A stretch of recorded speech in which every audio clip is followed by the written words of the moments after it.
I mean, Saint Alito did his job, right? Because the court's just plowing through this, and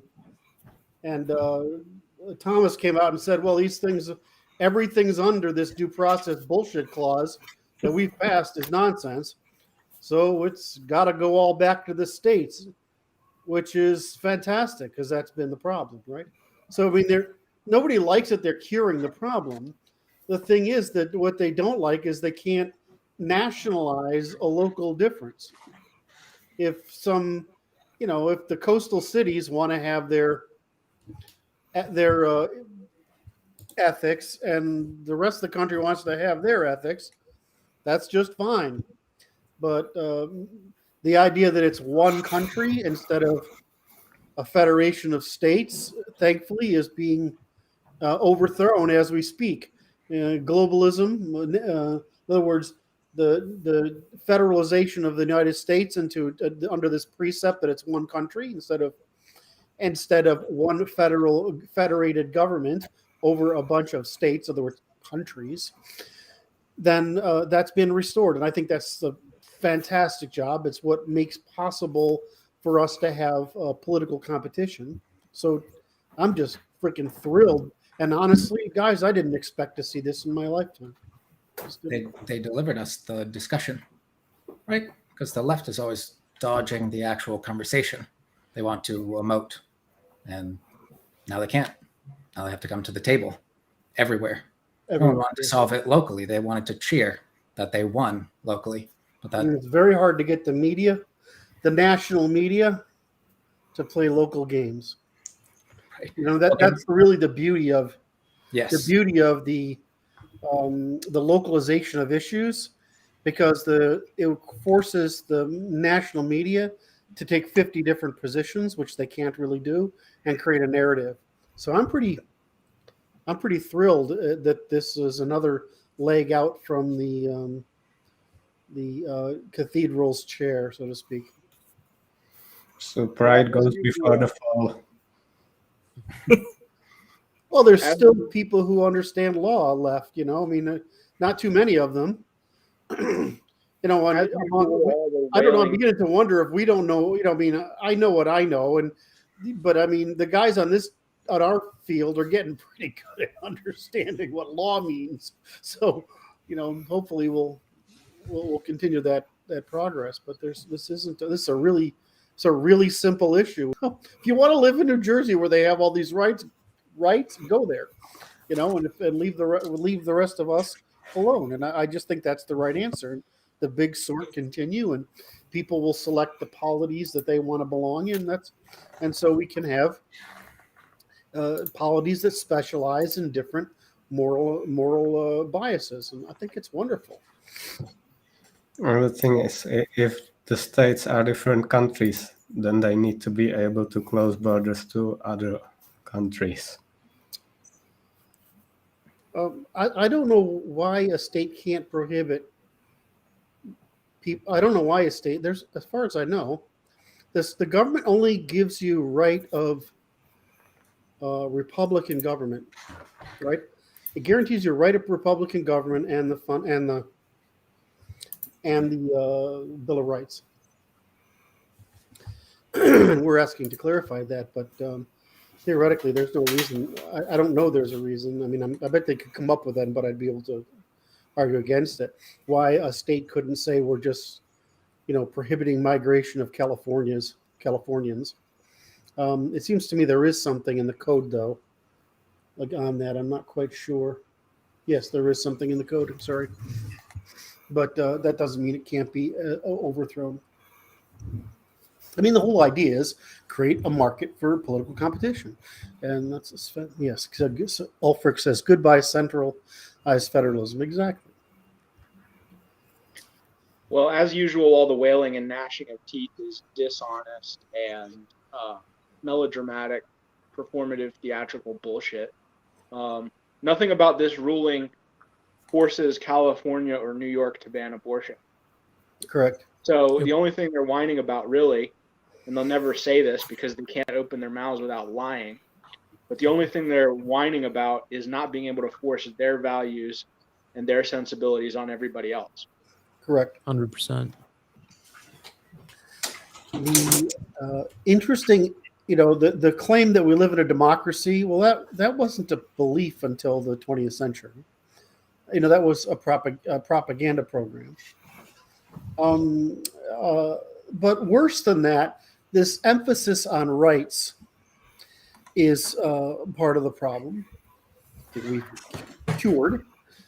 So if you talk about rights, this becomes a synonymous for good. But under what we really have is what demand for reciprocity does this right exist to fulfill, and what obligation does it exist to fulfill? So if you can't, and what alienation ensures it? So I mean, if you start saying that, well, what reciprocity does abortion fulfill? Well, it doesn't. You're asking for permission. You're asking for license to perform a killing. Now we can only kill babies if we can kill criminals. Correct. So the difference is that we kill people, but who we license killing, right? And we prohibit killing based on political differences. So in some places they have the capital punishment, in others they don't. In some sects they have a prohibition against fighting in war. What a lazy way of offshoring your responsibilities into others. But sure, I understand there's some people who just are not fit for warfare. And we have people who want to have abortions, and people who don't want abortions to be done because they don't want to authorize that killing. Because really what is the whole point we're ensuring is by this reciprocity is self-determination. Not termination, self-determination. So it's really, once you understand that what's going on here, it's actually relatively easy. The experiment I've run today on Twitter, which is fucking hysterical, is to say, no, really it is, guys. I mean, it's just so easy. Is you just ask the question: is that what conservatism means is the institutions that maximize individual adoption of responsibility, right, in exchange for political influence at the family, commercial, right, civil, and political and military scale. And so if you can hold responsibility, you can have more, you can demonstrate responsibility, you may demonstrate further responsibility for influence. Well, I mean, if you just ask these people, so what's the problem of having more responsibility? In other words, what's the problem of having responsibility for getting pregnant? And of course, they will like Eli started out with making the obvious statement, right? But that they'll avoid everything. Is that you can never? They'll come up with every excuse in the world, and they'll evade every opportunity to talk about what responsibility they're evading through failure of self-regulation. Well, you look at how many choices does a woman have to not get pregnant, or not have an abortion, right, so to speak. Well, you can choose to abstain. You can choose to go into situations. Right? You can choose to abstain. You can choose to use an device ahead of time, or protection ahead of time. You can choose to get the protection from a man, right? You can choose the withdrawal method. You can choose the morning after pill, right? Is that 6? I'm missing one. The morning after pill, right? I'm missing one. Anyway, that's right there without missing one. I'm missing one, sorry. Without that, that's 6 opportunities, 6 irresponsibilities you have to commit in order to get pregnant, right, with an unwanted child. Now, and the worst part about having an abortion is you are involving another person in your crime. Now, if you take because throughout history they've done that. Oh, it's give up for adoption, and the 7th is you could give it up for adoption. I'm not anti-abortion. I'm pro-responsibility, and I'm pro the law. So I don't really. My stake isn't the question here of what it is. It's just that the other side just fucking lies. Shows that this is the most foundational issue upon which they demonstrate their evasion of responsibility for self-regulation. And so that's the core problem we have with them, is that they evade responsibility and they push it out onto others. So that's what bothers me in that case. The second thing that bothers me is that they've tried to bypass the legislative system, which is the common law, which means we only shall institute those laws which we commonly demand, right? And then lastly, that the court used this scam allowed this use of this scam called due process to circumvent the legislatures and the ability of people to make this choice. So, I mean, it's just this all this bullshit. And of course, I was a kid during this debate, and I remember it, and it was more of this silly optimism that we were free of previous constraints, but it really was the belief that people would maintain previous levels of morality if we removed the regulations that had enforced that morality. And of course, just the opposite happened. What happened? As Eli stated out in the beginning, they'll lie, cheat, and scheme about it. But people will avoid responsibility at all opportunities to evade responsibility. And they did. And who's the most evader of responsibility? Everything with a vagina. And more. Because what is a man? I need status by obtaining responsibility.